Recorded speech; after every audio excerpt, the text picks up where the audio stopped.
Great atmosphere started by our fans well before tip-off, rolling into Elvis Moya with the best starting line introductions I've ever been a part of, with our families introducing the starting lineup. Just the day had a special feel for it.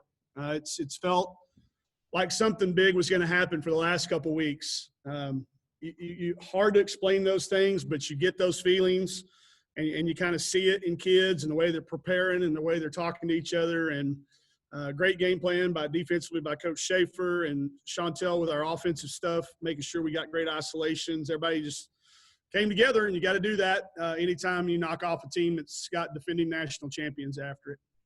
Paul, go ahead. Just talk about the finish. Miss a free throw or two there, which is uncharacteristic, but you made plays when you had to make plays. Yeah, we made defensive stops. The free throws would have certainly made the celebration a little bit earlier and a little easier. I just passed two of our kids in the hallway that said they were going to go shoot free throws. But listen, when you're as tired as they are and the magnitude of those games, those shots become really, really hard. I think we shot 39. So I'll give them a break down the stretch. And, Slocum so hard on herself. But missed free throws, we can live with those when you get to celebrate. Nate, go ahead. Yeah, Mike, just the getting Egbo in foul trouble, just how big was that? And was that a strategy really to try and go after her? It was. We were watching – I got a really good friend that coaches at South Florida, and they really did a good job of taking it at her off the bounce. And we watched that the other night, and I felt like if we could, put her in a lot of ball screens, and we did, and our guards did a good job getting into her body. We got a couple of shots blocked, and that was the risk the kind of the reward you get for that. I think it got her frustrated, and she got a reach and foul. But it was a massive deal. You take an All-American candidate like that. She only plays 10 minutes. And then that forced him to have to play out of position and try different things. So that was to our advantage.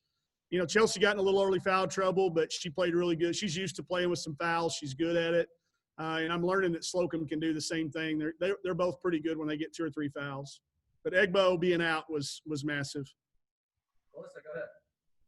Mike, how big is this one for your program as you continue to build and continue to put your name on the map, but then also you as your first top 5 win as a head coach? Is it? I thought we beat Stanford one year. We beat Stanford. I don't know. You're first one here. There you go. There you go. Y'all know what that means around my place when we get a top 5 win. So I think what it is validation, for all of these kids.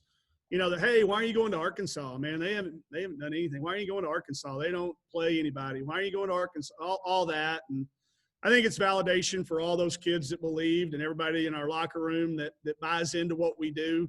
And then just everybody around the program. I mean, Elvis was so excited when he came up with that idea.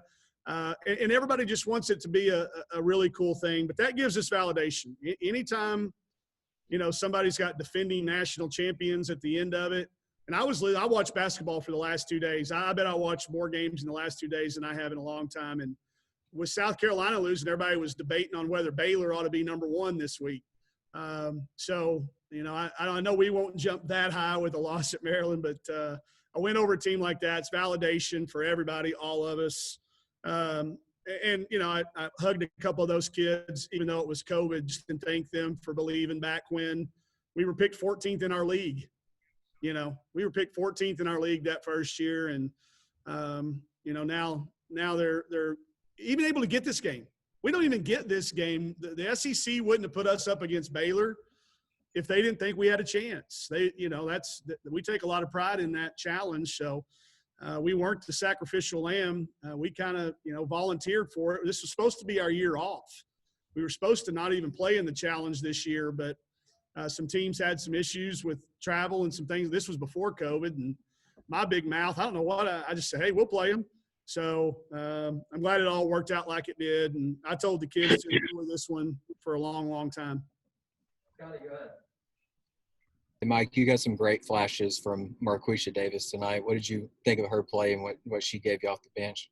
Continued growth and just confidence. Now our teammates have that confidence in her too. It's not just Marquisha.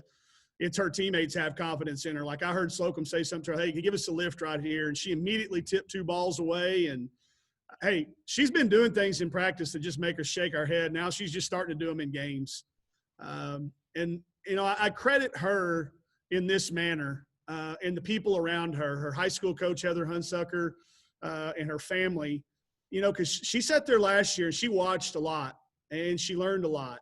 And she never once had a freshman of the 2020s mentality of, you know, I'm not getting a turn. She knew her time was coming. And, you know, when we had the transfers in the off season, she came back as focused, and sophomores do that. You know, they get their lay of the land. They know how to go to class. They know how to go to tutoring. They know where to get their food. And now she can settle in and play basketball. But that lift in defensively in the third quarter was tremendous. Andrew, you got anything?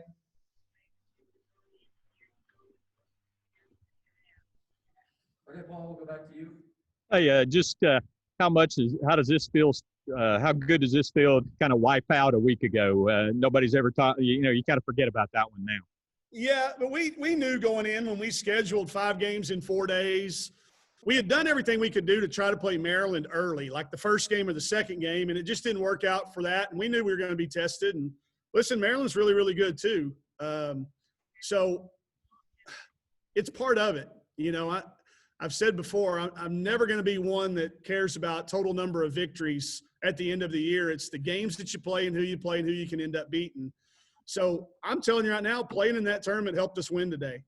If we don't go down there and play that, then we don't know some things that we've learned about our team and some things that we worked on in practice. We made some major changes in what we've been doing. We've gone to almost a pure motion action and very few set plays because they're comfortable in it. They're learning each other and taking what gives them. And sometimes when I call a set play, they think it means somebody's supposed to shoot it. So I learned that. I've learned a lot. They've learned a lot. And but I know what you're saying, Paul, and it does. It wipes that taste out of your mouth. But it's that validation that's why you did that, so that we'd be ready for this game today. And it was such a great atmosphere to see people in the top. You know, even though I know the bottom bowl wasn't full, it was still pretty cool to see people up in the top. Nate, go ahead. No, I'm good. That's all I need. You got anything else? I have one more, if that's okay, Mario. All right. All right, one more, Coach. Go. Do you let this one sink in immediately? Do you think it'll take a couple days, or you just move on to SMU? I got 111 messages to read on Twitter or on messages. I'm not sure how many Facebooks and Twitters. It'll sink in tonight. But I've told them, you know, I said out there, that 24-hour rule, that doesn't apply for games like this, man. We got tomorrow off. We're going to give them 48 hours to enjoy this one. And I think this group's mature enough to do that. You know, I got a bunch of kids that have been in big games.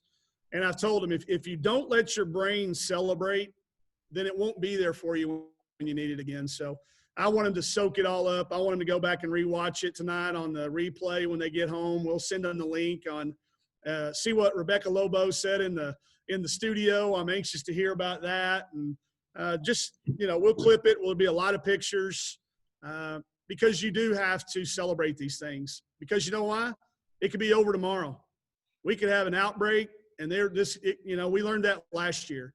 So if you do not take advantage to value every opportunity you get to celebrate, you're going to learn the hard way. So we're going to celebrate every way that we can and keep it in perspective.